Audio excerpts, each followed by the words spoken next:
ये अय्याम जो चल रहे हैं, ये अय्याम शहादत जनाब फ़ातिमा ज़हरा सलामुल्लाह अलैहा की मुनासबत के अय्याम है, जिन्हें अय्याम फ़ातिमी का नाम दिया गया है। शख्सियत ज़हरा बड़ी मज़लूम शख्सियत है। आपकी शहादत दो बयान की गई हैं, एक 13 व 15 जमादिल अव्वल, और जो उर्फ़ आम में मशहूर है हिंदुस्तान के अंदर, वो 3 जमादिल सानी 11 हिजरी। तो इन दरमियान जो है अय्याम फ़ातिमी कहलाते हैं, और 3 जमादिल सानी आपकी 11 हिजरी शहादत है।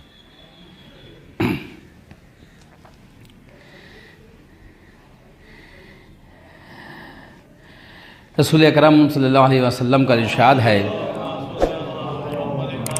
जहदुल मरअते हुस्नत तबअले, के औरत का जिहाद हुस्न अखलाक है। ये अय्याम फ़ातिमी कहलाते हैं, और शहादत जनाब फ़ातिमा ज़हरा की मुनासबत से हमने इस उन्वान को करार दिया है कि हमें उनकी ज़िंदगी को अपना नमूने अमल बनाना चाहिए। भाई आज एक चीज़ बयान करनी है उसमें से कि 2 ज़िम्मेदारियां हैं, एक घर की ज़िम्मेदारी होती है, एक बाहर की ज़िम्मेदारी होती है। खुदावंद आलम ने दोनों को अलग अलग तक़सीम किया है। दोनों के नफ्सियात भी अलग अलग हैं और दोनों की ज़िम्मेदारियां भी अलग अलग हैं। अगर दोनों एक दूसरे की ज़िम्मेदारियों को निभाना चाहें तो वो हुस्न बखूबी अंजाम नहीं दे सकते हैं। मसलन वो ज़िम्मेदारियां जो सिर्फ़ औरतों के लिए खुदावंद आलम ने मुअय्यन की हैं, वो है घर को चलाना, घर के निज़ाम को देखना, शौहर की खिदमत करना, अफ़ज़ाइश नस्ल या बच्चों की परवरिश करना, उनको दूध पिलाना, ये ज़िम्मेदारियाँ औरत के ऊपर हैं।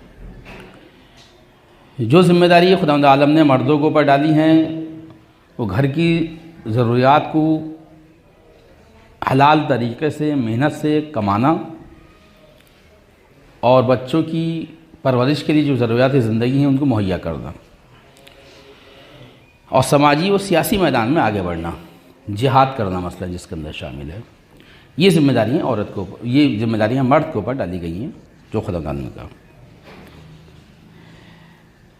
अगर इनको बखूबी अंजाम दिया जाए, दोनों को अलग अलग ज़िम्मेदारी हो, तो जिस तरह से मर्द अपनी ज़िम्मेदारी को निभा सकता है, इस तरह औरत नहीं निभा सकती है, उसके लिए मुश्किल है थोड़ा सा।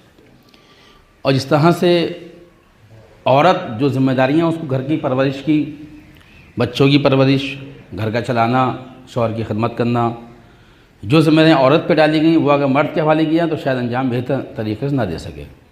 मसलन मिसाल के तौर पे बच्चे की परवरिश करना, ये ज़िम्मेदारी औरत की है। आप कभी तजर्बा करें या आपने तजर्बा किया हो, बहुस्न खूबी आप उस तरह से उसको अंजाम नहीं दे सकते जिस तरह बचपन में उसकी माँ उसकी खिदमत को अंजाम देती है। उसकी निजासत को पाक करना, उसकी छोटी से छोटी ज़रूरत को, ज़िंदगी को महसूस करना या दूध का फराहम करना, ये मर्द नहीं कर सकता है। अब बाज़ ख़वातीन ने शार मुक़द्दस इस्लाम हज़रत मोहम्मद मुस्तफ़ा सल्लल्लाहु अलैहि वसल्लम की खिदमत में अर्ज़ किया कि खुदावंद आलम ने हमें जिहाद से महरूम रखा। जिहाद का ज़माना है कि जिहाद से हमें महरूम रखा खुदावंद आलम ने, जबकि हम भी जिहाद कर सकते हैं। तो शार मुक़द्दस इस्लाम दोनों की फ़ितरत को खुदावंद आलम ने अलग रखा। रसूल ने फरमाया दोनों की फ़ितरत को खुदा ने अलग अलग रखा। ज़िंदगी में कुछ ज़िम्मेदारियाँ आपको सौंपी गई हैं, कुछ ज़िम्मेदारियाँ मर्दों को सौंपी गई हैं। कहते हैं कि अगर दोनों अपनी अपनी ज़िम्मेदारियों को निभाएं तो दोनों कमाल की मंजिल तक पहुंच सकते हैं।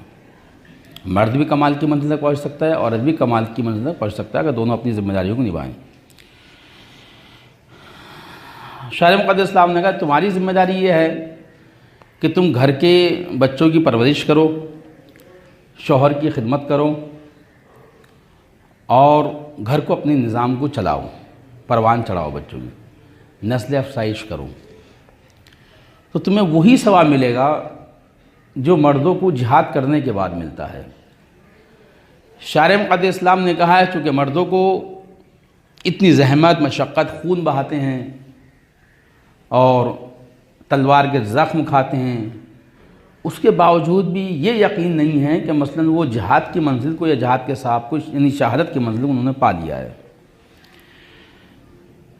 क्योंकि ये जब आदमी तीरों कमान के आगे आता है तो अच्छे उसमें ठहर नहीं पाते हैं, घबरा जाते हैं, परेशान हो जाते हैं। ख़ुद मैं अक्सर एक मिसाल पेश करता हूँ कि चौथे इमाम ज़ैनुल आबिदीन अलैहिस्सलाम से जब मालूम कि मौला बहुत हाजी आए हैं, तो इमाम ने 2 उंगलियों का इशारा करा कि देखो ये कितने हाजी हैं। तो साइल ने कहा मौला चंद हाजी हैं, तो ये कबल जो अमाल हैं इन्हीं के कबूल होते हैं, बाकी के अमाल किसी कबूल नहीं होती। हज के मुतालिक मैंने बयान किया था उसको मिसाल में, माँ बाप की इताअत के अंदर। तो ये हमारा पता नहीं होता कि मसला हम जिहाद कर रहे हैं, जिहाद पर कबूल है नहीं है, मुमकिन है हमारे दिल के अंदर लालच हो। लालच की जैसे बहुत से वाक़यात आपने आपके सामने बयान करे कि माल और दौलत का लालच हो कि अगर जिहाद करेंगे और जंग जीत जाएंगे तो हमें माल और जवाहरात मिलेंगे, हमें दौलत मिलेगी हमें, या अगर हम जंग करके जीत के जाते हैं तो माशरे के अंदर हमारा नाम हो जाएगा, बहादुर कहलाएंगे हम, शुजा कहलाएंगे, जरी कहलाएंगे हम। तो ये कहीं ना कहीं लालच मुमकिन है उसके जहन में रह रहा हो, तो सवाब से वो महरूम रह जाए। लेकिन शायर मुक़द्दस इस्लाम ने तुम अगर घर में खिदमत अंजाम देती हो तो वही हज्जे आपको जो है जिहाद का सवाब आपको मिलेगा, जो सवाब उसे मिल रहा है, उसमें शक व शुबात नहीं है उसके अंदर। तो सबकी जिम्मेदारियाँ इसमें होता ये थे कि इस्लाम ने किसी को मजबूर नहीं कराया। हम सोचते ये हैं कि अगर हमारे पास पैसा होता तो यार हम भी हज पे चले जाते, और जो हाजियों का सवाब है, जो मसलन उनका सवाब है कि अगर हज से इंसान वापस आता है तो इस तरह से पाक हो जाता है, इस तरह पैदाइश वाला बच्चा, मासूम बच्चा होता है, गुनाह इस तरह से ख़त्म हो जाते हैं उसके, तो हम भी उस मंजिल में पहुँच जाते हैं। तो अफसोस करते हैं। उसके बदले में इस्लाम ने क्या रखा कि तुम इताअत वालिदैन करो, माँ बाप के चेहरे को देखो, माँ बाप की इताअत करो, तुम्हें वही सवाब मिलेगा हज मकबूल का। बल्कि वहाँ तो सनद बयान करी कि हज मकबूल का तुम्हें सवाब मिलेगा। वहाँ जो है शक व शुबात नहीं करा कि पता नहीं इस्लाम का आपको सवाब मिलेगा या नहीं, का हज मकबूल का आपको सवाब मिलेगा। तो इसी तरह सदक़ात है, जो हम तस्वुर करते हैं मेरे पास भी काश पैसा होता बहुत सारा तो मैं गरीब गुरबा को खिलाता, मैं गरीबों में तकसीम करता, मैं मेरे पास है ही नहीं, तो उसको उसकी नीयत का सवाब मिल गया। उसे अभी खर्च नहीं करा उसने, क्योंकि उसके पास है नहीं उसके पास। लेकिन अगर जब होगा और ख़र्च ना करे वो, तो अगर तब भी सवाब मिलेगा तो सब सवाब नहीं मिलेगा उसके बाद। तो इस्लाम ने क्या रखा था कि इस्लाम सवाब जो है खुदा के हाथ में देना है। असली चीज़ क्या है, देखिए अभी आज का दौर ये चल रहा है, चूँकि हमारे साथ जो मसाइल मुश्किलात हैं, मुश्किलात ये हैं चूँकि स्टेटस हमारा हाई हो गया है, उस स्टेटस को बाकी रखने के लिए हमें बहुत ज़्यादा जद्दोजहद करनी पड़ती है। मेरे सामने बहुत से बुज़ुर्ग मौजूद हैं, यहाँ पर मौजूद हैं, वो इस बात की तायद करें या सोचें इस बात के लिए। एक ज़माना होता कि उसमें एक आदमी कमाता 10 लोग खाते थे बैठ के, वो 10 आज भी खा सकते हैं। ऐसा नहीं कि आज महंगाई हो गई है बहुत ज़्यादा, साहब गुज़र बसर नहीं हो रहा, वो 10 आज भी खा सकते हैं वो। लेकिन उस ज़माने के में आज के ज़माने में फ़र्क क्या था, हम हैंडपम्प का पानी पीते थे तो उसमें कुछ खर्च नहीं था उसके अंदर, हैंडपम्प से पानी खींचा हमने निकाल लिया। आज हम आरओ का पानी इस्तेमाल कर रहे हैं, तो उस आरओ को लगाने के लिए हमें पैसा चाहिए उसमें, यानी स्टेटस हमारा बुलंद होता चला गया। उस ज़माने में जो एक आदमी कमाता 10 बैठ के खाते थे, तो हम पैदल चलते थे, बैलगाड़ी से चलते थे, तो उसमें क्या खर्च था हमारा। आज हमें गाड़ी को लेने के लिए, ख़रीदने के लिए, उस स्टेटस को बाकी रखने के लिए, ताकि माशरे के साथ हम चल सकें, हमें एक गाड़ी लेनी पड़ती है हमें। तो गाड़ी के खर्चे को बढ़ाने के लिए क्या करा, हमें कमाना पड़ेगा, जद्दोजहद करनी पड़ेगी हमें। खर्चा आपका जो मिनिमम असल खर्चा, जो ज़रूरत ज़िंदगी है आपकी, वो आज भी वही है। मसलन जो ज़रूरत ज़िंदगी है आपकी है वो क्या है, वो खाना पीना है। खाना पीना आपका आज भी ऐसा ही है, जितना 2 रोटियाँ उस ज़माने में इंसान खाता था, 2 रोटी आज भी खाता है वो। जो सब्ज़ी दाल उस ज़माने में इस्तेमाल करता था, आज भी सब्ज़ी दाल वही इस्तेमाल करता है आज भी वो। उसका खाने का स्टेटस जो है बहुत बुलंद नहीं हुआ उसका, अगर आप खाने पे खर्च करना चाहें तो कितना खर्च कर लेंगे महीने का? 4,000 5,000 रुपये, इससे ज़्यादा खर्च आपका नहीं होगा। 2-3 आदमी होगा उसमें, दूध भी हो जाएगा उसमें, खाना सब्ज़ी सब कुछ हो जाएगा। लेकिन जो आपकी जो एक्स्ट्रा ज़िंदगी है उस माशरे में आपको बाकी रखने के लिए अपने आप को गाड़ी भी चाहिए, कपड़ों का मेंटेनेंस भी आपको चाहिए। उस पर एक कपड़ा उसने बना दिया उस ज़माने में, वो एक कपड़ा पूरे साल चल रहा है, अगले साल फिर वो कपड़ा दोबारा ईद पे बनेगा, बकरा ईद पे बनेगा। अभी दूसरे तीसरे कपड़े बनाने हैं। शादी हो रही है तो शादी के अंदर अगर वलीमे के कपड़े अलग हैं ख़वातीन के और मेहंदी के कपड़े अलग हैं, अगर 4 रस्म हो रही है शादी के अंदर, चारों के कपड़े अलग अलग हैं, उस पर एक ही में चल रहा था। तो अगर आप देखें, ये आप कहें कि साहब उस ज़माने में बड़ा आसान था ज़िंदगी गुजारना, और आज महंगाई नहीं हुई है, महंगाई वही है। अगर उस ज़माने में एक घर ख़रीदना मुश्किल था या गरीब आदमी के लिए, तो आज ही मुश्किल है घर ख़रीदना। एक गाड़ी ख़रीदना एक आदमी की मुश्किल, तो आज ही मुश्किल है उसके लिए। तो महंगाई नहीं हुई है। महंगाई किस चीज़ की हुई है? महंगाई हुई है हमारे स्टेटस की। उस स्टेटस को हमें बढ़ाने के लिए क्या करना पड़ता है? हमें एक्स्ट्रा मेहनत करनी पड़ती है हमें। तो देखिए, तो खुदावंद आलम ने ज़िम्मेदारियाँ दोनों की अलग अलग कायम करी हैं। घर की ख़वातीन की ज़िम्मेदारियाँ अलग हैं, मर्दों की ज़िम्मेदारियाँ अलग हैं। अगर मर्द जो है घर का काम करना चाहें तो शायद उस हुस्न बखूबी से अंजाम नहीं दे सकते उस काम को, बच्चों की परवरिश मसलन। और अगर औरतें बाहर आके काम करना चाहें तो उस अंदाज से काम नहीं कर सकती जिस अंदाज से मर्द कर सकते हैं। उसके बाद क्यों मुश्किल कहाँ पैदा होगी? क्योंकि अगर वो घर में वापस जाती हैं तो वो तरबियत बच्चों की सही नहीं कर पाएंगी। खुद ही थक जाएगा इंसान, सुबह से शाम तो ऑफिस में काम करने के बाद खुद थक जाता है वो। उसके बाद जो है ना शौहर की वो खिदमत कर सकती है, बल्कि तवक्को ये रहेगी शौहर उसको चाय बना के पिलाए उसे, या शौहर उसे खाना खिलाए लाने के बाद। क्यों? क्योंकि वो थक गई है, मजबूरी है उसकी, वो भी इंसान है, वो भी सुबह शाम में मेहनत करके आई है, मशक्क़त करके आई है, थक गई है उसके बाद वो। तो इसलिए खुदावंद आलम दे कि हम सारी जिम्मेदारियाँ एक साथ नहीं निभा सकते। आज ये ज़माना इस बात को समझ रहा है। आज जो है आँखों के स्पेशलिस्ट अलग हैं, मुतखस्सिस, दिल के अलग हैं, दूसरे अमराज के अलग अलग हैं, सारे जिस्म के अमराज एक साथ नहीं कर सकता। तो इंसान एक लिमिट है उसकी मेहनत करने की। ये फ़कत आइम्मा मासूमीन का कमाल है कि मसलन वो हर इल्म के अंदर माहिर होते थे और हर कमाल को वो पा लेते थे। वरना इस दुनियावी तौर पे, दुनियावी अगर मादी एतबार देखा जाए तो इंसान में इतनी ताकत नहीं कि सब कुछ काम को अंजाम दे सके वो। तो अब खुदावंद आलम ने क्या करा? पहले से उसका मिजाज बनाया इंसान का।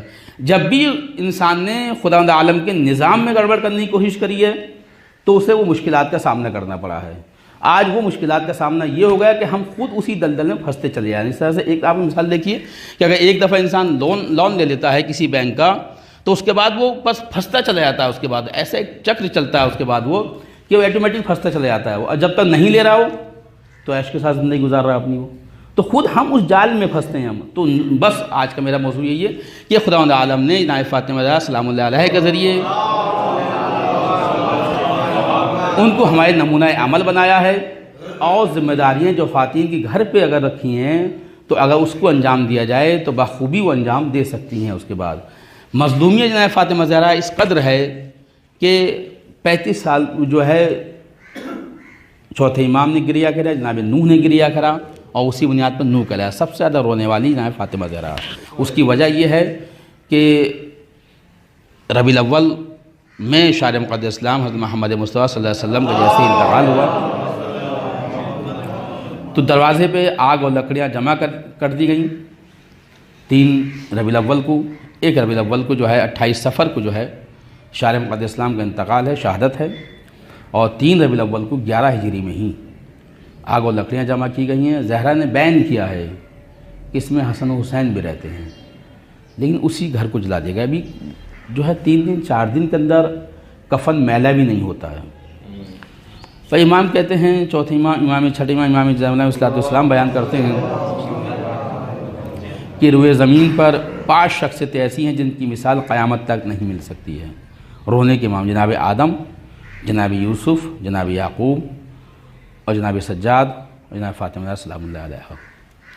ये वो शख्सियत हैं जिन्होंने जनाब फातिमा ज़हरा की ये हालत थी कि अगर दिन को रोती थी तो लोग आगे शिकायत करते थे, रात को रोती थी तो लोग शिकायत करते थे। कहते अली ज़हरा से कहो एक वक्त मुअय्यन करें रोने का। तो बैतुल हुस्न जो है तामीर किया था, और ज़हरा जो है पूरी ज़िंदगी नाराज़ गई हैं। जिस रसूल अकरम का ये कौल हो अल-फ़ातिमतु बिज़अतुम मिन्नी, कि फ़ातिमा मेरे जिगर का टुकड़ा है, जिसने इसे गज़बनाक किया उसने मुझे गज़बनाक किया।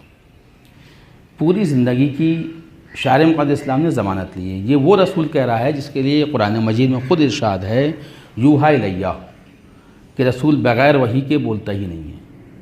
यानी रसूल ने जो जुमला ही अदा करा अपनी ज़बान से, गोया वही इलाही के मुताबिक बयान करा है कि फ़ातिमा मेरे जिगर का टुकड़ा है, जिसने इसे अज़ियत पहुँचाई उसने मुझे अज़ियत पहुँचाई, और रसूल को अज़ियत पहुँचाने वाला कभी भी मुसलमान नहीं हो सकता है। तो इस हालत में ज़हरा ने पूरी ज़िंदगी अपनी गुजारी है, और कौल रसूल के मुताबिक रसूल के अगर अभी चंद दिन हुए हैं अभी उसके बाद, ये मज़लूमियत अहले बैत है कि रसूल की आग बंद होने के बाद अहले बैत के ऊपर मुसीबतों के पहाड़ टूट पड़े।